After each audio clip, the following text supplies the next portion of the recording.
in an ancient, powerful kingdom. That night, the royal palace was unusually silent.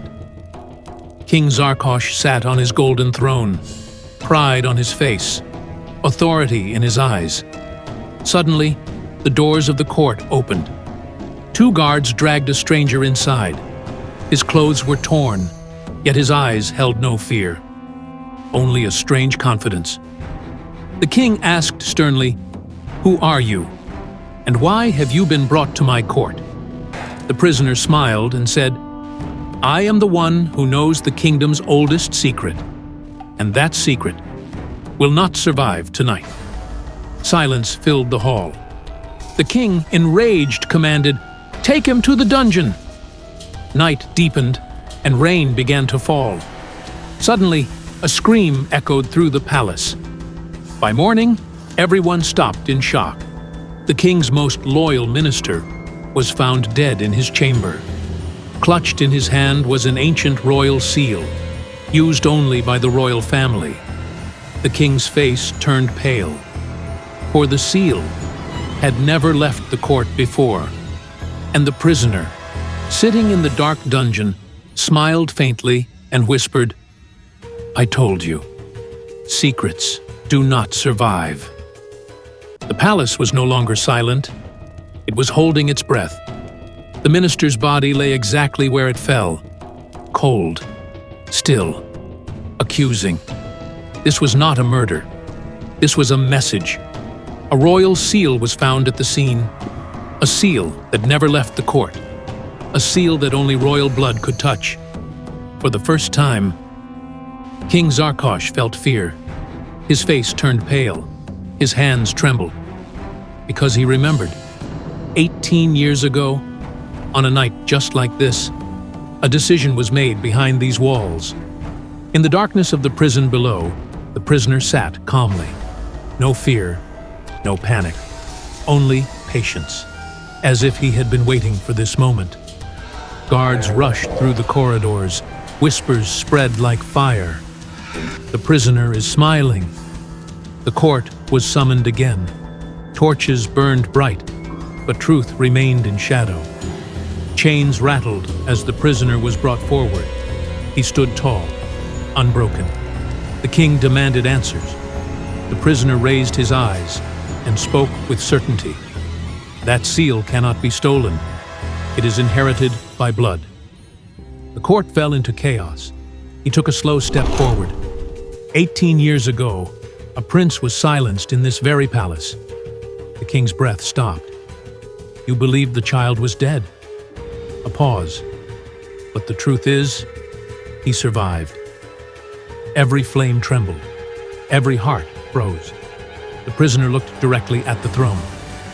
"That prince is standing before you." The king whispered, "If you are the prince, then who am I?" The prisoner smiled. "A man who traded blood for power." The torches went out, one by one, and history began to turn. The court was drowned in darkness. The lamps had gone out, but the truth was awake now.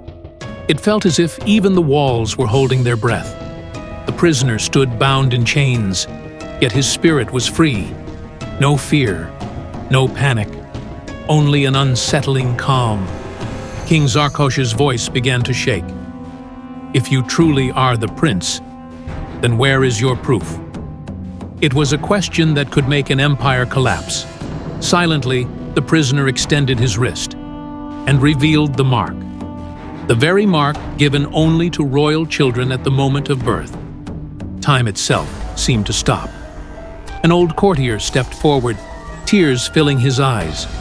With a trembling voice, he said, "This mark, I last saw it 18 years ago." King Zarkosh's face turned pale. His hands began to tremble, because the memories had returned. In a tired, broken voice, Zarkosh asked, "What do you want?" The prisoner looked at the throne, then at the court. Not the throne, not the crown. A moment of silence. "I only want what was stolen from me." At that moment, the doors of the court burst open. The minister, believed to be dead, entered the hall. wounded, but alive. Breaths were held. With a shaking finger, he pointed at the king. The order came from him. And then, from behind the curtain, the queen stepped forward. The royal court fell silent. Not the silence of respect, but the silence that comes before history breaks. Every torch burned, yet the room felt colder than ever. The queen stepped forward. Her voice did not tremble, but her words carried the weight of 18 years. 18 years ago, in this very palace, my child was taken from me.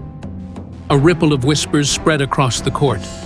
King Zarkosh stepped forward, his voice sharp. "That child is dead." "This is a lie." The queen looked at him, not as a ruler, but as a mother.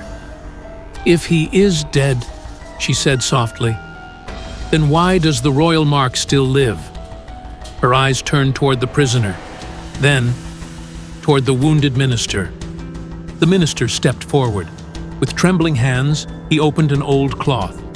Inside, a royal document, sealed, signed, dated. "The night the prince was said to die," the minister spoke. "This was written." Zarkosh stepped back. "This is forgery!" he shouted. The queen moved closer. "No," she said.